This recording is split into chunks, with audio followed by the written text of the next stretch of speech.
الحمد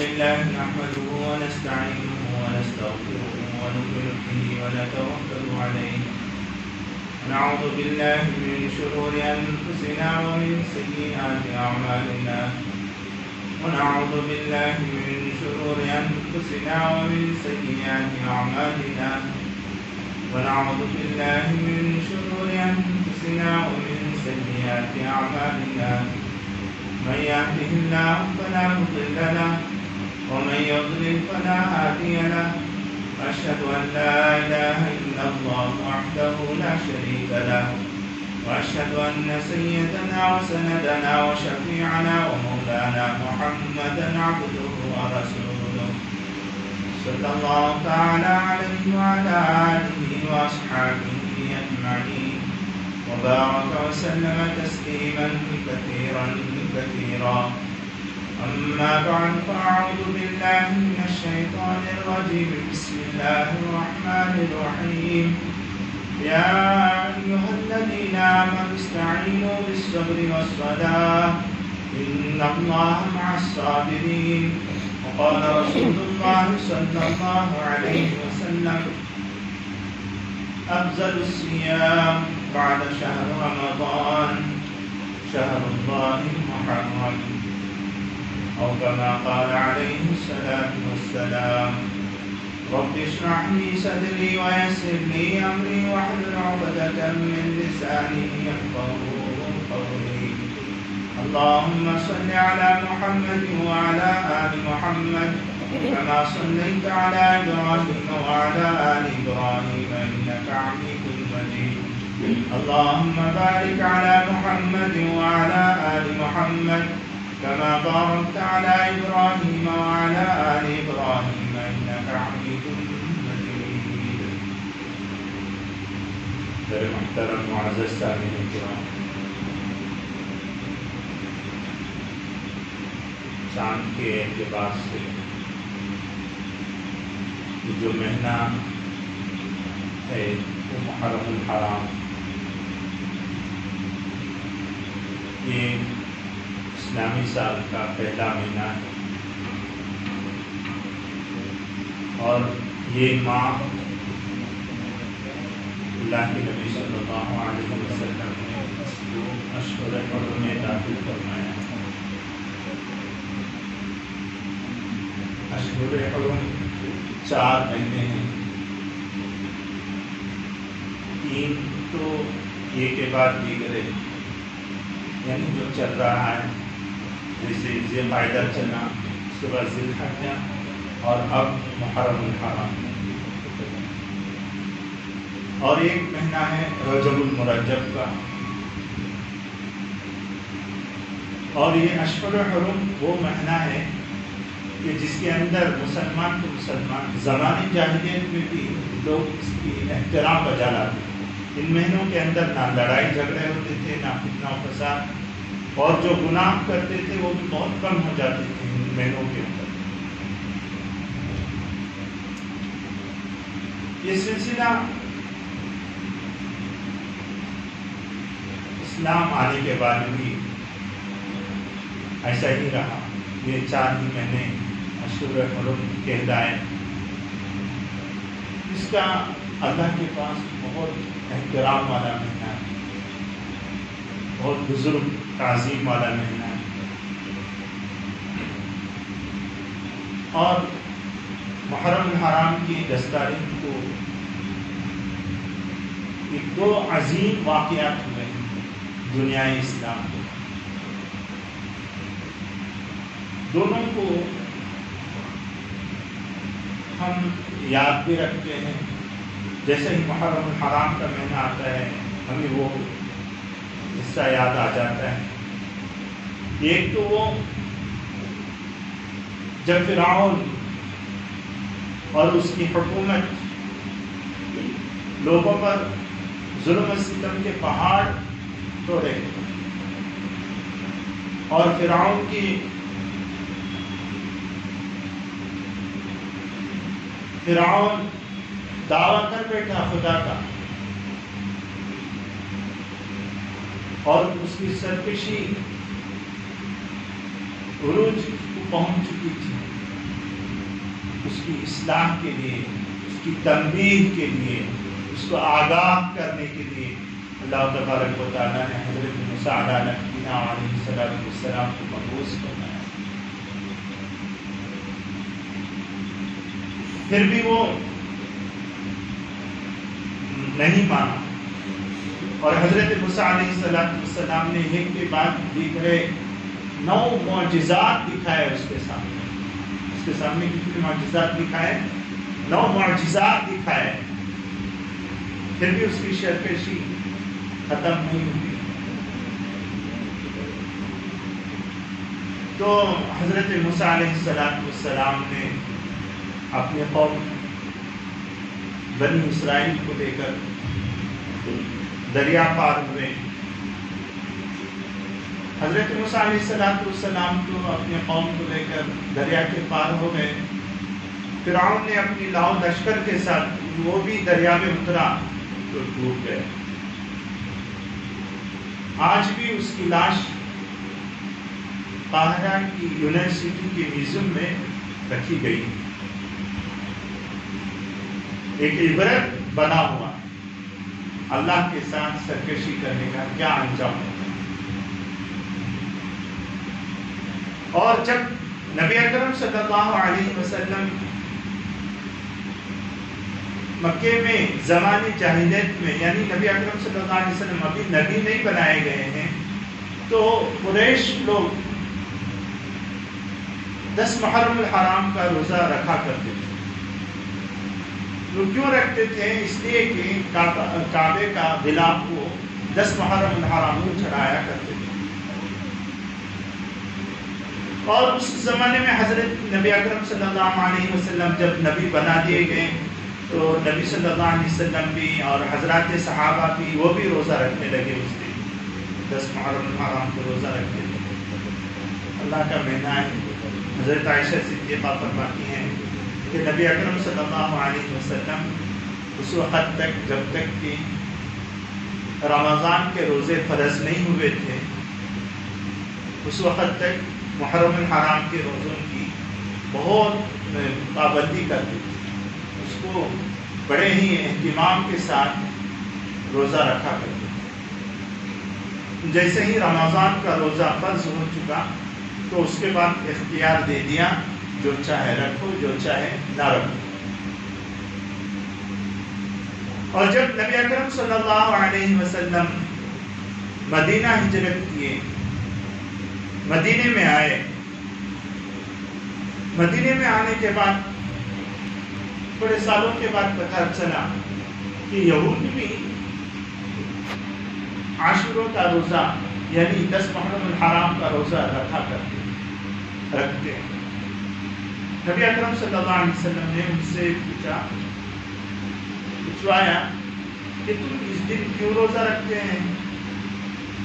انہوں نے کہا ہم اس کو نجات کا دن کہتے ہیں، اس لیے ہم روزہ رکھتے ہیں۔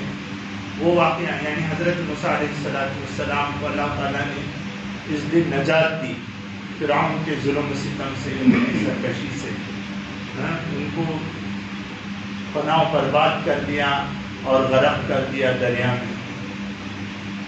تو نجات کا دن مانتے ہوئے ہم اس کے شکریہ کے طور پر ہم اس دن روزہ رکھا کرتے ہیں۔ تو نبی اکرم صلی اللہ علیہ وسلم نے فرمایا موسیٰ علیہ السلام کا حق تم پر جیسا ہے اس سے زیادہ حق ہمارا ہے۔ اور نبی اکرم صلی اللہ علیہ وسلم نے حضرات صحابہ سے کہا کہ میری خواہش یہ ہے کہ اگلے سال میں باحیات رہوں تو میں چاہتا ہوں کہ اس کے ساتھ اور ایک روزہ رکھوں، یعنی 10 محرم الحرام کا روزہ تو رکھتا ہی ہوں، اس کے ساتھ اور ایک روزہ رکھوں، یا تو 9 اور 10 یا نہیں تو 10 اور 11، یعنی آنے والے دن جو آتے ہیں نا اگلے جمعرات اور جمعرات کو 9 تاریخ ہے چاند کی، 9 محرم الحرام ہے، اور جمعے کے دن 10 محرم الحرام، 9 اور 10 جمعرات اور جمعے کو روزہ رکھیں، یا نہیں تو جمعہ اور ہفتے کو روزہ رکھے اپنی سہولت کے اعتبار سے. اور اللہ کے نبی صلی اللہ علیہ وسلم نے اس روزے کے متعلق فرمایا افضل الصیام بعد شہر رمضان، کہ رمضان کے روزے کے بعد سب سے فضیلت والا روزہ صیام شہر اللہ محرم، اللہ کے نبی صلی اللہ علیہ وسلم نے فرمایا محرم الحرام کا روزہ. تو ہم کیوں خاموش ہو گئے؟ اور آگے اللہ کے نبی صلی اللہ علیہ وسلم نے فرمایا کہ افضل الصلوات المکتوبہ، کہ فرض نماز کے بعد جو سب سے اہم اور فضیلت والا جو نماز ہے وہ تہجد کی نماز ہے، قیام اللیل. اللہ کے نبی صلی اللہ علیہ وسلم. میرے دوستو، ہم آ کر تہجد کی نماز پڑھنی چاہیے. یہ بہت بڑی فضیلت والی نماز ہے. کسی کو یہ موقع مل جاتا ہوگا جو تہجد پڑھے، ورنہ تو ہر کوئی فجر کی نماز پڑھے تو بس ایسا لگتا ہے. میرے دوستو، ہم تو مسلمان، ہم کیا ہیں؟ مسلمان، اللہ اور رسول پر ایمان لانے والے. ہم تو اللہ اور رسول کے بندے ہیں، ہم اپنے نفس کے بندے نہیں ہیں. اللہ نے جس چیز کو جو فضیلت دی ہے، ہم اس چیز کو، اس فضیلت میں ہم عمل کرنا چاہیے. ہمیں کوشش کرنی چاہیے یہ فضیلت کیوں حاصل نہیں کی. دنیا میں کون انسان ایسا ہے؟ آج کا زمانہ تو سکسس کا ہے. ہر کوئی بولتا ہے کہ میں کیسا سکسس ہو جاؤں، میں کامیاب کیسے ہو جاؤں. بولتا نہیں بولتا. کامیاب ہونے کے لیے ہر کوئی جتن کرتا ہے. بچہ ہو وہ بھی پوچھو، اسے بھی پوچھو تو کیا ہونا چاہتا ہے، وہ بولتا ہے کہ میں کامیاب ہونا چاہتا ہوں. نوجوان لڑکا ہے، اس سے پوچھیں آپ کیا کرنا چاہتے ہیں، وہ بولتا ہے کہ میں کامیاب ہونا چاہتا ہوں، سکسس ہونا چاہتا ہوں. جوان آدمی سے پوچھ لیجئے، وہ بھی کہے گا کہ میں کامیاب ہونا چاہتا ہوں. بوڑھے آدمی سے پوچھے، وہ بھی بولے گا کہ میں کامیاب ہونا چاہتا ہوں. اور کامیابی کا دار و مدار ہمارے اور آپ کے پاس کیا ہے معلوم ہے؟ ہم اس چیز کو چاہتے ہیں، اس چیز کو حاصل کر لے تو ہم سمجھتے ہیں کہ کامیاب ہو گئے. بلکہ کامیاب وہ ہے کہ جس چیز کو جو موقع، جیسا موقع ملتا ہے اس موقع کے مطابق ہم کام کریں تو سکسس ہو جائے. موقع، محل، یعنی بات بچہ بھی کرتا ہے، بڑے بھی کرتے ہیں، عقل مند بھی کرتے ہیں، جج بھی کرتا ہے، ہر کوئی کرتا ہے. لیکن اس کا موقع محل دیکھ کر بات کریں گے تو بات بن پائے گی. ہر وقت ایک ہی تیر ماریں گے تو یہ نہیں ہو سکتا. اصلاح ہونے کے بجائے فساد ہو سکتا ہے. ہاں، ہم جس چیز کو حاصل کرنا چاہتے ہیں اسے اگر ہے نا ہمیں موقع کی تلاش میں رہیں گے، وہ موقع کیسا حاصل کر سکتے ہیں، وہ موقع کو ہم لے آئیں گے اور اس کے بعد کامیاب ہوں گے. یہ دنیاوی اعتبار سے میں بتاتا ہوں، ورنہ تو قرآن کریم نے کامیاب لوگوں میں ان کو گنوایا ہے جو اللہ تعالیٰ نے فرمایا قد افلح المؤمنون، کامیاب ہو گئے وہ لوگ جو ایمان والے ہیں. ایمان والے کون ہیں؟ ہم اور آپ. کیسے ایمان والے؟ اللہ اور رسول پر ایمان رکھنے والے. اللہ اور رسول نے جس چیز کی جیسی ترغیب دی اس ترغیب پر ہم عمل کرنے والے. جیسے احکامات ہمارے لیے دیے اس احکامات پر ہم چلنے والے. اللہ اور رسول کا ہر ایک طریقے کو اپنانے والے. اللہ کا حکم سب سے پہلے اور میری بیوی بچوں کا حکم بعد میں. یعنی یہ ہے کہ اللہ کا حکم پورا کرنا چاہتا ہوں سب سے پہلے، اور بیوی بچوں سے بھی محبت ہے، اللہ سے بھی محبت ہے، لیکن اللہ کی محبت بیوی بچوں سے زیادہ ہے. بیوی بچوں سے زیادہ محبت ہے. اور ہم اگر ہے نا اللہ سے جتنی محبت ہم کریں گے اتنے ہی ہم آگے جائیں گے. من کان باللہ کان اللہ، اللہ کے نبی صلی اللہ علیہ وسلم فرماتے ہیں جو اللہ کا ہو گیا سب کچھ اس کا ہو گیا. وہ جیسا چاہتا ہے وہ بنا سکتا ہے. بس ہم اللہ کے ہو جانا ہے. اللہ جیسا بولتے ہیں مجھے ویسا چلنا ہے. بھائی مجھے تو سونا ہے، کیسا بھی میں سو سکتا ہوں. مجھے تو کھانا ہے، کیسے بھی کھا سکتا ہوں. مجھے تو کسی کے پاس ملنا جلنا ہے، کیسے بھی مل جل سکتا ہوں. جیسا چاہے ویسا کر سکتا ہوں. لیکن میں ایمان والا ہوں. میں کون ہے؟ ایمان والا ہوں.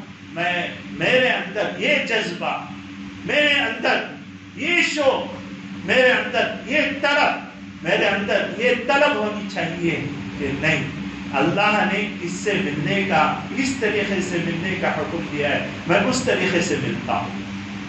ماں سے کس طریقے سے حکم دیا، میں اس طریقے سے ماں سے پیش آؤں گا. بیوی سے کس طریقے سے حکم دیا، میں اس طریقے سے پیش آؤں گا. بچوں کے ساتھ کس طریقے سے بتایا، میں اس طریقے سے پیش آؤں گا. اور اس کو ہمارے نبی حضرت محمد رسول اللہ صلی اللہ علیہ وسلم نے کر کے دکھایا. ماں کا پیار کیا ہوتا ہے، ماں کا پیار کیا ہوتا ہے. آج بولتے ہیں لوگ کہ استاذ کا درجہ ماں باپ سے بھی بڑھ کر. ایک عرب میں ایک میٹنگ ہو رہی، ایسے ہی میٹنگ ہو رہی تھی، علماء کی مجلس تھی. اس میں یہ بات چیت چل رہی تھی. لوگ یہ کہہ رہے تھے ماں باپ کا درجہ سے بڑھ کر استاذ کا درجہ ہے. تو انہوں نے کہا ہاں یہی ایسا ہی لگتا ہے. دلیل کیا؟ پوچھا گیا کہ دلیل کیا ہے اس کی؟ کچھ ہے کیا قرآن اور حدیث میں کہ ماں باپ کا درجہ ماں باپ سے بھی بڑھ کر استاذ کا درجہ ہے کیا؟ دلیل ہے کیا؟ انہوں نے کہا دیکھو ماں باپ تو اوپر سے نیچے لے آ رہے ہیں اور استاذ نیچے سے اوپر لے جا رہا ہے. یعنی ماں باپ کا رہنا دنیا میں ہمیں موجود ہونے کا ایک سبب بنے، اور استاذ ہے نا آخرت کی تیاری میں لگا ہوا ہے. تو ایک بوڑھا آدمی کھڑا ہوا، کہنے لگا اے شیخ آپ غلطی پر ہیں. انہوں نے کہا کیا ہوا بتائیے. انہوں نے کہا کہ سب سے پہلے جو مسئلہ نکالا جاتا ہے وہ قرآن میں نہ ہو تو حدیث میں بھی نہ ہو تو اجماع صحابہ سے نکالا جاتا ہے. اگر اس میں بھی نہ ہو تو قیاس. اور آپ ہے نا سب سے پہلے قیاس لے کے آئے گئے، جبکہ قرآن اور حدیث میں باقاعدہ اس پر نص سے ثابت ہے کہ ماں کا درجہ بڑھا ہوا ہے، باپ کا درجہ بڑھا ہوا ہے. ماں کا درجہ، باپ کا درجہ قرآن حدیث میں کیا فرمایا؟ وَقَضَىٰ رَبُّكَ أَلَّا تَعْبُدُوا إِلَّا إِيَّاهُ وَبِالْوَالِدَيْنِ إِحْسَانًا. کہ اللہ تبارک و تعالیٰ نے فرمایا ان کے ساتھ احسان سلوک کرنے کا وعدہ کیا ماں باپ کے ساتھ. استاذ کے بارے میں ہے کیا؟ نہیں. اور اسی طریقے سے یہی بات استاذ کے بارے میں ایک جگہ اللہ تبارک و تعالیٰ فرماتے ان اشکر لی وَلِوَالِدَيْکَ، کہ اللہ فرماتے میرا بھی شکر بجا لاؤ، اپنے والدین کا بھی شکر گزار بنو. یہ ایسا تو اللہ تبارک و تعالیٰ نے ایسے بات تو نہیں بتایا استاذ کے بارے میں. اچھا، اور اس کے بعد حدیث ادھر آ جائیں تو حضرت صوبیہ رضی اللہ تعالیٰ عنہ جو ابو لہب کی ایک باندی تھی، ابو لہب نے اس وقت اس کو آزاد کیا تھا جب ابو لہب کو یہ باندی آ کر ہے نا اپنے بھتیجے کی پیدائش کی خوشخبری سنائی. یعنی حضرت محمد رسول اللہ صلی اللہ علیہ وسلم پیدا ہوئے ہیں تو اس نے دیکھا کہ میرا بھائی تو دنیا سے چلے گیا. اس کے گھر میں ایک بچہ پیدا ہوا ہے، بڑا خوش ہو گیا اور ایک انگلی سے اشارہ کر کے بتایا کہ تو آزاد ہو جا. اتنی بڑی خوشی مجھے ملی کہ تو آزاد کر دے. اور وہ چند دن نبی اکرم صلی اللہ علیہ وسلم کو دودھ پلائی تھی. آپ کے بارے میں آتا ہے کہ جب یہ حضرت صوبیہ نبی اکرم صلی اللہ علیہ وسلم کے پاس آتی تو اپنا چادر ہے نا اتار کر زمین میں بچھا دیتے اور بولتے کہ اس میں بیٹھ جاؤ. ماں کا درجہ صرف چند دن دودھ پلائی تھی، رضائی ماں ہے، اس کا درجہ اتنا بڑا کہ اس کو چادر بچھا دیں، آؤ بیٹھو اس میں بیٹھ جاؤ. ماں کا اتنا بڑا درجہ. اور ہماری ماں آج تو ہم نہ دوسری کوئی دودھ نہیں پلاتے اکثر. ہم اپنی ماں کا ہی دودھ پیتے ہیں، دودھ پی کر بڑے ہوئے ہیں. آج ہمارے ماں باپ کا اتنا کس طریقے سے شکر ادا کرنا چاہیے، کس طریقے سے ان کے ساتھ پیش آنا چاہیے، ذرا سوچیے. اچھا یہاں تو میں بتانا یہ چاہ رہا تھا کہ اس میں دیکھیے، اور حضرت جبرائیل علیہ السلام نبی اکرم صلی اللہ علیہ وسلم کے پاس بار بار آئے، اور کبھی حدیث میں کہیں ایسا نہیں ہے کہ اپنا چادر بچھایا ہو اور اس میں بیٹھنے کے لیے کہا ہو حضرت جبرائیل. ماں آئے تو ان کے لیے بچھا دی نبی اکرم صلی اللہ علیہ وسلم نے اپنی چادر. تو اس کے بعد وہ بزرگ وہ شیخ کہنے لگے باقی میں آپ نے ہماری آنکھیں کھول دی، باقی میں آپ نے ہماری آنکھیں کھول دی، بہت اچھے طریقے سے آپ نے ہمیں سمجھا دیا. اور اس کے بعد تحقیق کیا کہ ایک اور بزرگ تھے، کون بڑے میاں تھے. تو اس کے بعد پتہ چلا یہ تھے دارالعلوم دیوبند کے شیخ الحدیث مولانا مفتی سعید احمد صاحب پالنپوری رحمۃ اللہ. اچھا میں بتانا یہ چاہ رہا تھا میرے دوستوں، میں کیا بات کر رہا تھا، یہ ماں باپ کی بات آ رہی بیچ میں.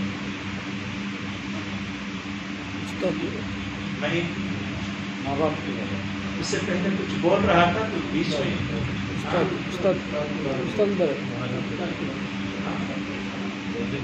روزے کے بارے میں، روزے کے بارے میں ذرا یاد رکھ لیجئے. ادھر ادھر ہم چلے جائیں گے نا تو پھر آپ پکڑ کر لے آ سکتے ہیں، تاکہ ہمیں آتا رہنا ایک بات کمپلیٹ کرنے کے لیے ہمیں بھی آسانی ہوتا ہے، آپ کو بھی سمجھ سکتے ہیں. یہ نہیں کہ جو بولے پھر اس کے سامنے خطبہ پڑھا جا رہا ہے اور اس پر کتنا بھی بارش پڑے تو بیکار ہے، ایسا نہیں ہونا چاہیے. ہاں تو میرے دوستو آپ تو ہمارے بھائی ہیں ماشاءاللہ، آپ تو یاد رکھتے ہی ہیں، دنیا کی بہت ساری باتیں آپ کو یاد ہیں. تو یہاں پہ تو جب بیٹھتے ہیں تو تھوڑی بات یاد رکھ لیجیے، ہاں پٹری پہ رہیں، ادھر ادھر نہ جائیں. تو کہنے کا مقصد یہ تھا کہ اللہ کے نبی صلی اللہ علیہ وسلم فرماتے ہیں کہ محرم الحرام کا روزہ سب روزوں سے افضل، اور رمضان کے بعد کے روزوں سے سب سے زیادہ افضل محرم الحرام کا روزہ ہے. یہ اگر ہے نا 9 اور 10 تاریخ کو، یعنی آنے والے جمعرات اور جمعے کو رکھنا چاہیے، ہمیں کرنا بھی چاہیے. اور دوسری بات اللہ کے نبی صلی اللہ علیہ وسلم نے ارشاد فرمائی، ابو داؤد کی روایت ہے، اللہ کے نبی صلی اللہ علیہ وسلم نے فرمایا کہ فرض نمازوں کے بعد سب سے زیادہ فضیلت والی نماز وہ تہجد کی نماز ہے. یہ تہجد کی نماز ہے نا، ایسی نماز ہے میرے دوستو، واقعی میں کبھی کبھی آپ پڑھ کر دیکھیے کہ ایسا لگتا ہے کوئی بہت بڑا دربار لگا ہوا ہے، اس میں ہم جا کے انٹری کر کے آئے ہیں، نماز پڑھ کر ہم باہر آ جائیں تو ایسا لگتا ہے، جبکہ ہماری نماز ہم جانتے ہیں کیسی ہے.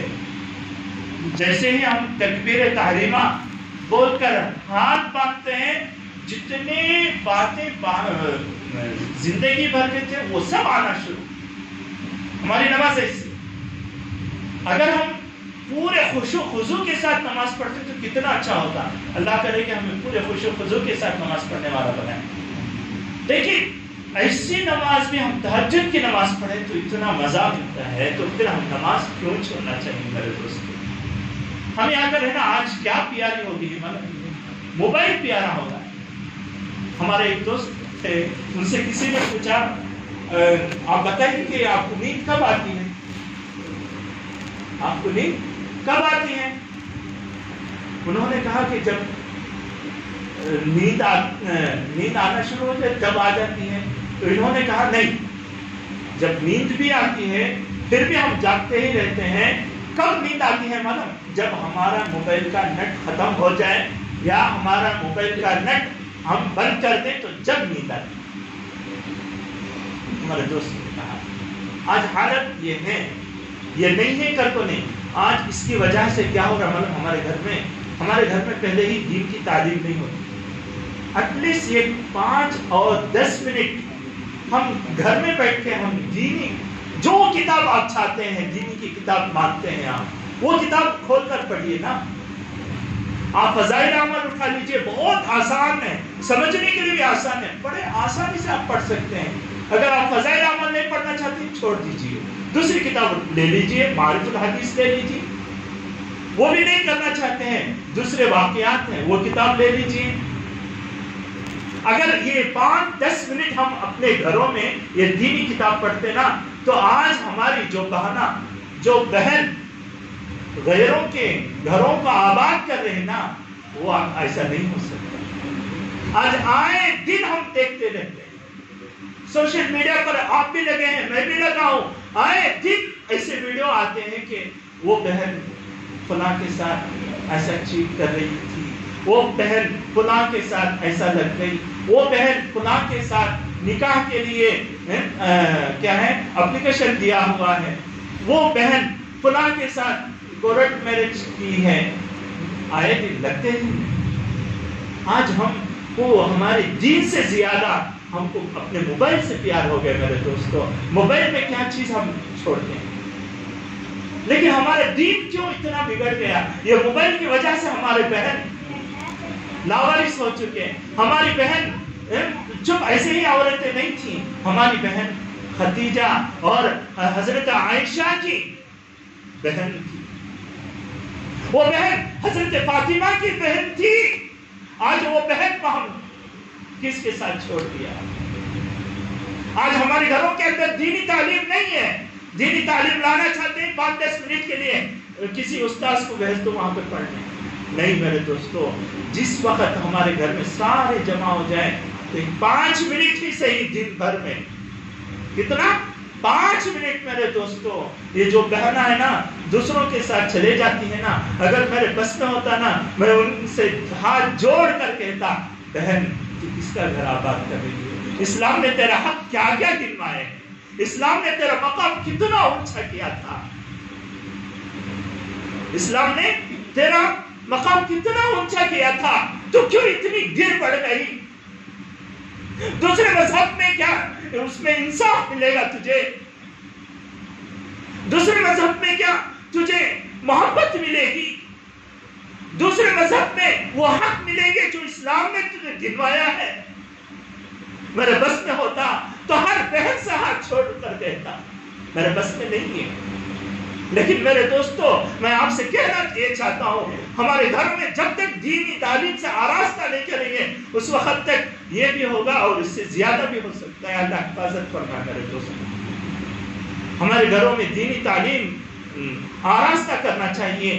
دینی کتاب پڑھیے، صرف 5 منٹ ہی صحیح میرے دوستو، اس کی کوشش کیجئے. اور آنے والے جمعرات اور جمعے کو 9 محرم الحرام کا روزہ ہے، 9 یعنی جمعرات 9 تاریخ ہے، 10 تاریخ جمعہ ہے، تو انشاءاللہ آپ یہ دونوں دنوں میں روزہ رکھیں، یا نہیں تو 10 اور 11 روزہ رکھیں، یعنی جمعہ اور ہفتہ روزہ رکھیں.